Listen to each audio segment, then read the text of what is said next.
इयत्ता तिसरी परिसर अभ्यास पान क्रमांक 112 धडा 19वा माझी शाळा।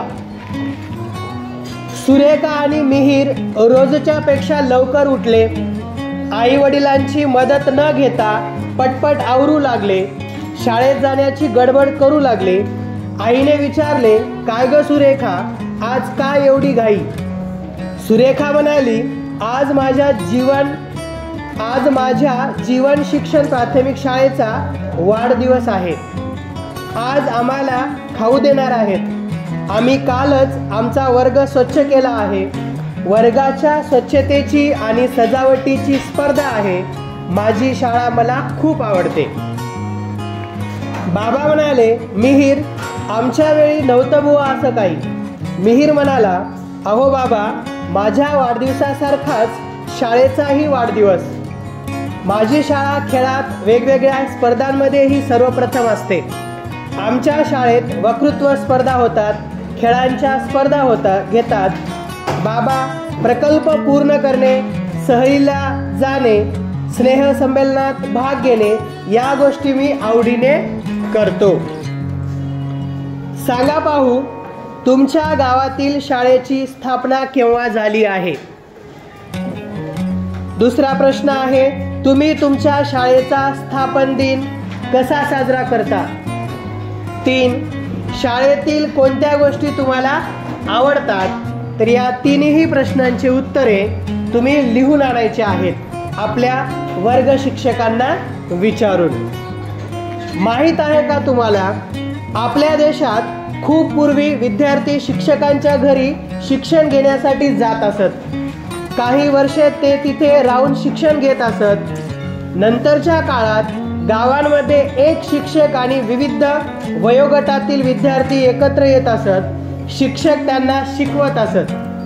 विद्यार्थी जमिनीवर आकडे गिरवत असत। या काळात मुलींच्या शिक्षणाची व्यवस्था दुर्मिळ होती। इंग्रजांनी सध्याची शाळा पद्धत आणल्यावर महात्मा फुले आणि क्रांतिज्योती सावित्रीबाई फुले यांनी मुलीच्या शिक्षणास पुण्यातून सुरुवात केली। शाळेतील बदल। पूर्वी गावागावांमध्ये शाळा भरायच्या। एखाद्या मोठ्या वडाखाली किंवा सावली देणाऱ्या जागी विद्यार्थी जमायचे। एकच शिक्षक वेगवेगळ्या वयोगटातील विद्यार्थ्यांना शिकवायचे। यात पाढे, बेरीज, वजाबाकी, अक्षर ओळख, हिशोब यांचा समावेश असायचा। इंग्रज भारतात आल्यावर त्यांनी आजची शाळा पद्धत सुरू केली। प्रगती करायची असेल तर शिक्षणाला पर्याय नाही, हे आपल्याकडील लोकांच्या लक्षात आले। लोक स्वतःहून पुढाकार घेऊन मुलांना शाळेत पाठवू लागले। यातूनच आजच्या शाळा तयार झाल्या। करून पहा, शाळा आणि शिक्षण यांविषयी महान कार्य केलेल्या पुढील व्यक्तींची माहिती शिक्षक आणि पालक यांच्याकडून मिळवा। तर पुढे काही व्यक्ती दिलेल्या आहेत, त्या व्यक्तींची माहिती शाळेतील शिक्षक किंवा पालक यांच्याकडून या व्यक्तींविषयी माहिती तुम्हाला मिळवायची आहे। महात्मा ज्योतिराव फुले, सावित्रीबाई फुले, महाराजा सयाजीराव गायकवाड, राजश्री शाहू महाराज, पंडिता रमाबाई, महर्षी धोंडो केशव कर्वे, डॉक्टर बाबासाहेब आंबेडकर, कर्मवीर भाऊराव पाटील, डॉक्टर पंजाबराव देशमुख या थोर व्यक्तींची माहिती तुम्ही मिळवायची आहे।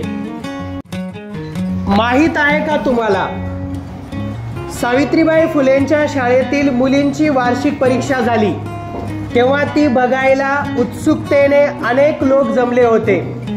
पहिल्या क्रमांकाच्या मुलीला बक्षीस दिले जात असता ती म्हणाली, मला बक्षिसे नकोत, मला शाळेसाठी ग्रंथालय हवे। ही मुलगी रात्री उशिरापर्यंत घरी अभ्यास करायची।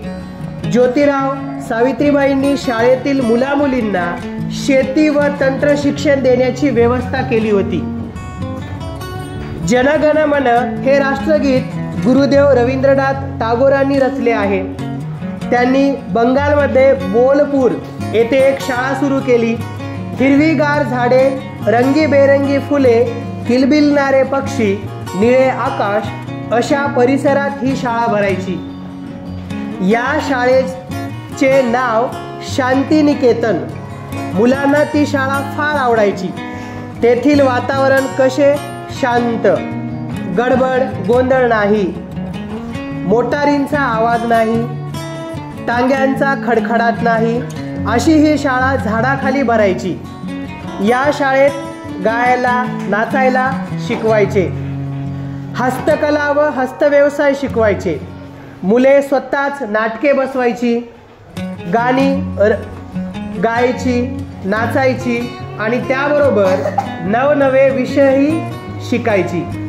या शाळेत बाहेरच्या देशातूनही मुले शिकायला यायची. टागोरांना 1913 मध्ये नोबल पारितोषिक मिळाले. या पारितोषिकाची रक्कम त्यांनी आपल्या शाळेला दिली. महात्मा गांधी यांचे शिक्षणविषयक विचार महत्त्वाचे आहेत. त्यांच्या शिक्षण विचारात श्रमसंस्कार, स्वतः प्रयोग करून शिकणे अशा गोष्टींवर भर होता. मौलाना आझाद हे स्वतंत्र भारताचे पहिले शिक्षण मंत्री होते. त्यांनी विद्यापीठ शिक्षण आयोग व माध्यमिक शिक्षण आयोग यांची नियुक्ती केली. विद्यापीठ अनुदान आयोगाच्या स्थापनेतही त्यांनी महत्त्वाची भूमिका होती. विज्ञान आणि तंत्रज्ञान यांचा समावेश अभ्यासक्रमात झाला पाहिजे असे त्यांचे ठाम मत होते. 11 नोव्हेंबर हा त्यांचा जन्मदिवस देशभर राष्ट्रीय शिक्षण दिन म्हणून साजरा केला जातो. सांगा पाहू, शाळेच्या मैदानावर कोणते खेळ खेळले जातात? आता शाळेच्या मैदानावर आपण खो खो, कबड्डी, क्रिकेट, व्हॉलीबॉल, धावणे, उंचउडी, संगीत खुर्ची असे बरेच खेळ खेळतो. शाळेची स्वच्छता कशी ठेवली जाते? आता शाळेची स्वच्छता शाळेतील स्वच्छता आपण कागद वगैरे गोळा करून जे काही गवत वगैरे असेल ते काढून व्यवस्थित स्वच्छ करतो. झाडून वगैरे शाळा स्वच्छ केली जाते. त्यात तुम्ही कोणती मदत करता? आता शाळेच्या स्वच्छतेमध्ये मुलांनी कोणती मदत करायची असते? कागद वगैरे न टाकणे किंवा खडे वगैरे जे असतील किंवा कागद वगैरे वेचणे अशा गोष्टींमध्ये मुले मदत करतात. तर तुम्ही या प्रश्नाचं उत्तर स्वतः लिहायचं आहे. तुम्ही शाळेसाठी कोणती मदत करता ते. शाळेतील कोणकोणत्या उपक्रमात तुम्ही भाग घेता या प्रश्नाचं उत्तर देखील तुम्हाला स्वतःलाच लिहायचं आहे. शाळेत तुम्ही कसे येता? शाळेत तुम्ही सायकलवर येता, चालत येता, बसने येता, ॲटोने येता, तर कसे येता याही प्रश्नाचं उत्तर तुम्हाला लिहायचं आहे किंवा सांगायचं आहे. शाळेत आपण नवनवीन गोष्टी शिकतो, कविता आणि गाणी म्हणतो, चित्रे काढतो. शाळेत आपल्याला खेळायलाही मिळते. खो खो, कबड्डी, लेझिम यासारखे खेळ शाळेत खेळायला मिळतात. आपण शाळेत नियमितपणे जायला हवे. शाळेत वेळेवर जाण्यामुळे आपल्याला वक्तशीरपणाची सवय लागते. आपली स्वच्छता कशी राखावी हेही आपण शाळेत शिकतो. सार्वजनिक स्वच्छतेची महत्त्व ही शाळेमुळे समजते. वैयक्तिक व सार्वजनिक स्वच्छतेमुळे आपले आरोग्य चांगले राहण्यास मदत होते. तर या ठिकाणी शाळा चित्रामध्ये शाळा दाखवलेली आहे आणि शाळेमध्ये कोणत्या ठिकाणी काय काय आहेत, कोणती खोली कोणत्या ठिकाणी आहे ते आपल्याला येथे दाखवलेली आहे चित्रामध्ये बाणाच्या साह्याने दाखवलेले आहे। सुरुवातीला पाहूया ग्रंथालय। तर शाळा दाखवलेली आहे आणि ग्रंथालय कोठे आहे ते बाणाने दाखवलेले आहे, तुम्ही पाहू शकता। ग्रंथालय, सभागृह, संगणक कक्ष, मैदान, शाळेची वाहतूक, इथे बसेस दाखवलेल्या आहेत, शाळेच्या या इकडच्या बाजूला थांबलेले आहेत, शाळेची वाहतूक, समुपदेशक जेथे मार्गदर्शन केलं जातं मुलांना, प्रथमोपचार आणि स्वच्छता। तर या पद्धतीने ही शाळा आणि शाळेमध्ये कोणकोणत्या सोयी सुविधा आहेत ते दाखवलेले आहेत। हे नेहमी लक्षात ठेवा, काही शाळांमध्ये प्रत्येक वर्गातील 2-3 विद्यार्थी आळीपाळीने रोज शाळा सुटल्यावर आपल्या वर्गातील कचरा काढतात, वर्ग स्वच्छ करतात, त्यामुळे त्यांना श्रमदानाची सवय लागते, शाळेबद्दल वर्गाबद्दल आपुलकी निर्माण होते। तुमच्या शाळेत अशी व्यवस्था आहे का?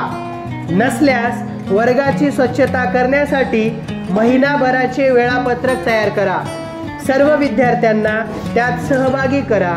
स्वच्छ वर्गासाठी फिरती ढाल किंवा प्रोत्साहनपर प्रशस्तीपत्रक देता येईल। सांगा पाहू, पाण्याच्या टाकीजवळ गर्दी व गडबड का झाली आहे?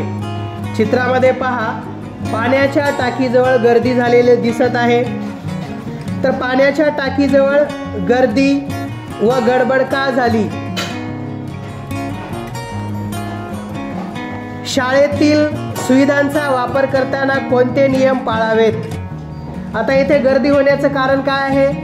नळाला पाणी नाही, बरोबर? किंवा हे जर सर्व मुले रांगेत थांबलेले असतील तर एक एक मुलगा पाणी व्यवस्थित भरला असता, तर अशी गर्दी या ठिकाणी झाली नसती। शाळेतील सुविधांचा वापर करताना कोणते नियम पाळावेत? आता शाळेमध्ये ज्या काही सुविधा आहेत त्या सुविधांचा वापर करताना नियम कोणते पाळावेत? एखादी वस्तू असेल तर ते तोडू नये, नळ असेल ते फिरवू नये, आवश्यक तेवढंच पाणी घ्यावं, पाणी वाया घालू नये। तर अशा काही सुविधा वापरताना आपण नियम पाळले पाहिजेत। शाळेतील शिस्तीच्या नियमांचा वापर आपण आणखी कोठे करू शकतो? तर आता शाळेतील ज्या काही शिस्ती आहेत, जे काही नियम आहेत, तर या नियमांचा वापर आपण आपल्या घरी, सार्वजनिक ठिकाणी, समाजामध्ये वावरत असताना या नियमांचा वापर करू शकतो। आपणा सर्वांना शाळा आवडते। शाळेत वाचनालय, मैदान, संगणक कक्ष इत्यादी सुविधा असतात, आपण त्यांचा वापर करतो। या सुविधांचा लाभ सर्वांना घेता आला पाहिजे, त्या वापरताना आपण सर्वांनी नियमांचे पालन करावे। सुविधांच्या वापरासाठी रांगेत उभे राहावे, वाचनालयातील पुस्तके वेळेत परत करावीत, पुस्तकांची पाने फाडू नयेत व ती खराब करू नयेत, वर्गातील बाक व भिंती स्वच्छ ठेवाव्यात, खेळ संपताच खेळाचे साहित्य जागच्या जागी ठेवावे। सांगा पाहू, इथे चित्र आहे, काही मुला मुलींमध्ये वाद होत आहे, त्यात शिक्षक हस्तक्षेप करत आहेत। चित्रामध्ये अशा प्रकारे दाखवलेला आहे। मित्र मैत्रिणींमध्ये वाद का निर्माण होतात? का निर्माण होतात वाद? वाद शांततेने मिटवण्यासाठी तुम्ही काय कराल? आता वाद होत असतात, खोड्या वगैरे करणे, विनाकारण कोणाला काही बोलणे, गोंधळ करणे, तर या गोष्टींमुळं वाद होत असतात। वाद शांततेने मिटवण्यासाठी तुम्ही काय कराल? आता वाद शांततेत मिटवण्यासाठी वर्ग शिक्षकांना आपण सांगू शकतो, किंवा ज्यांच्यामध्ये वाद होत आहे त्या दोघांनाही आपण समजून सांगू शकतो शांत राहा म्हणून. ज्यांच्या बरोबर वाद झाला आहे त्यांच्याशी वाद मिटल्यानंतर कसे वागा. एखाद्यासोबत जर वाद झालेला असेल तर त्यांच्यासोबत आपण आणखीन वादच घालत बसणार का. नाही. मग आपण एकमेकांना काय करणार, माफ करणार आणि इथून पुढे एकमेकांसोबत कसं वागणार, चांगले वागणार. वाद सोडवण्यास शिक्षकांची मदत घ्याल का. जर वाद तुमच्यानं मिटत नसेल तर शिक्षकांची मदत तुम्ही घ्यायला पाहिजे. आपल्या मित्रमैत्रिणींबरोबर आपले वाद होऊ शकतात, परंतु ते समजुतीने व शांततेच्या मार्गाने सोडवले पाहिजेत. वादातील सर्वांना आपले म्हणणे सांगण्याची संधी असावी. वादात कोणालाही शारीरिक इजा करू नये. वाद मिटले नाहीत तर शिक्षकांची मदत घ्यावी. शांततेने वाद मिटवण्याची सवय उपयुक्त असते.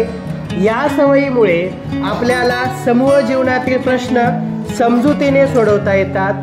समूह जीवनातील प्रश्न शांततेच्या मार्गाने सोडवले तर आपल्या अनेक समस्या दूर होतात. सांगा पाहू, येथे 2 चित्र दिलेले आहेत. तुमच्या आजूबाजूला शाळेत न जाणारी मुले आहेत का. ती शाळेत का जात नाहीत. प्रत्येक मुलामुलीला शाळेत जाण्याची संधी मिळायला पाहिजे.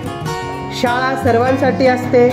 शाळेमुळे आपल्याला इतरांबरोबर मिळून मिसळून राहण्याची सवय होते.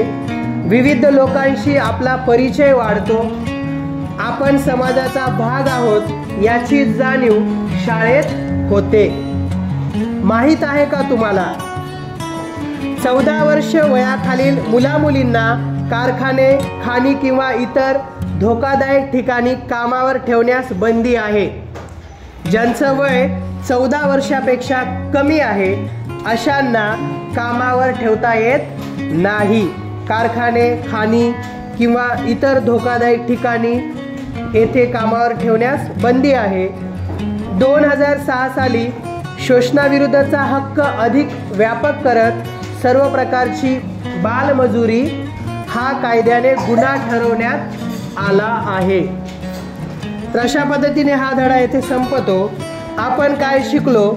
वैयक्तिक व सार्वजनिक स्वच्छतेमुळे आपले आरोग्य चांगले राहते. आपणा सर्वांना शाळा आवडते. समूह जीवनातील आपले प्रश्न व वाद समजुतीने व शांततेच्या मार्गाने सोडवले पाहिजेत. प्रत्येक मुलामुलीला शाळेत जाण्याची संधी मिळाली पाहिजे. तर या धड्याचे वाचन तुम्ही करा. काही अडचणी असतील तर आपल्या शिक्षकांना विचारा.